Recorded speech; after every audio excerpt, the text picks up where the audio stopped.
आज आपण 1 किलोच्या प्रमाणामध्ये अगदी शेवटपर्यंत कुरकुरीत राहणारा चिवडा कसा बनवायचा हे पाहणार आहोत। यासाठी जे साहित्य लागणार आहे, किती प्रमाण वापरायचे आहे याची डिस्क्रिप्शनमध्ये लिंक देते। त्यासाठी मी इथे मुरमुरे घेतले आहे। त्याला गॅसवर गरम करून घ्यायचे आहे। गॅसवर एका कढईमध्ये तेल गरम करायला ठेवले आहे। तेल चांगले गरम करून घ्यायचे आहे। ह्यामध्ये आपल्याला मक्की पोहे तळून घ्यायचे आहेत। तेलामध्ये तळून घ्यायचे मक्की पोहे। थंड तेलामध्ये व्यवस्थित तळले जात नाहीत। आता हे काढून घेते। त्यातले तेल व्यवस्थित निथळून घ्यायचे। गरम केलेले मुरमुरे आहेत त्यावरती काढून घ्यायचे आहे। याच पद्धतीने राहिलेले मक्याचे पोहे तळून घेणार आहे।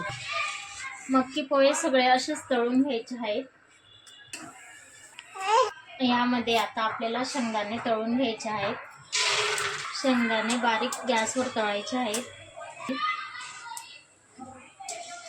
शेंगदाणे अगदी क्रिस्पी होईपर्यंत तळून घ्यायचे आहेत।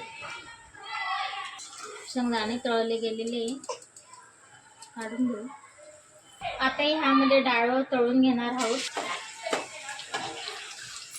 डाळ छान तळले गेले। व्यवस्थित तेल निथळून काढून घ्यायचं। आता याच्यामध्ये खोबरं तळून घेणार आहोत।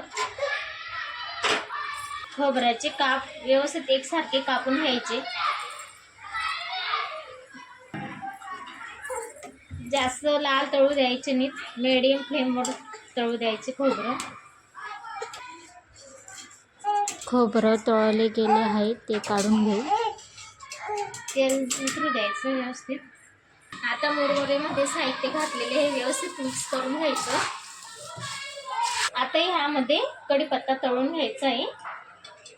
छान द्यायचा कढीपत्ता।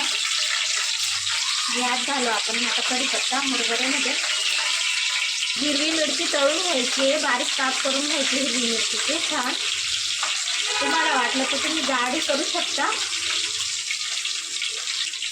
आता हे मुरमुरेमध्ये टाकूया।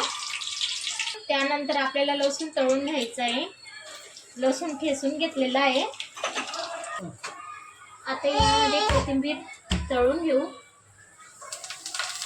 कोथिंबीर जास्त राहिली ना छान लागतो चिवडा। कोथिंबीर व्यवस्थित तळून घ्यायची।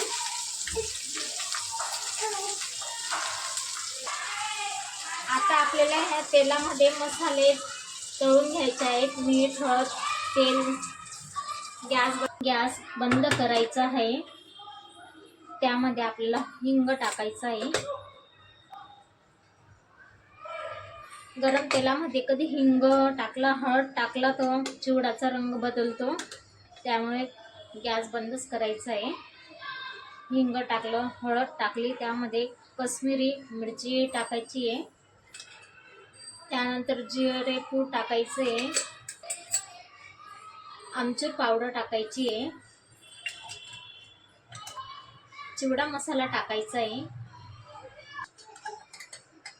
त्यानंतर मीठ टाकायचं आहे। चांगलं मिक्स करून घ्यायचं। मिक्स झाले की हे आपण चिवड्यामध्ये टाकूया। सगळं मिक्स करून घ्यायचं। यामध्ये पिठी साखर नंतर टाकूया आपण। हे गरम असल्यामुळे पिठी साखर यामध्ये हे होणार नाही। आता यात शेव घालूया। मिक्स करून घेऊ।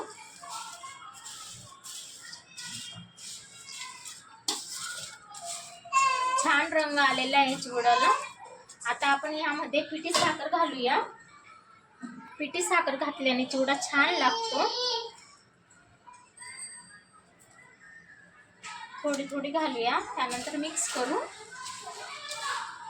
आवडली तर लाईक करा, शेअर करा, सबस्क्राईब करा।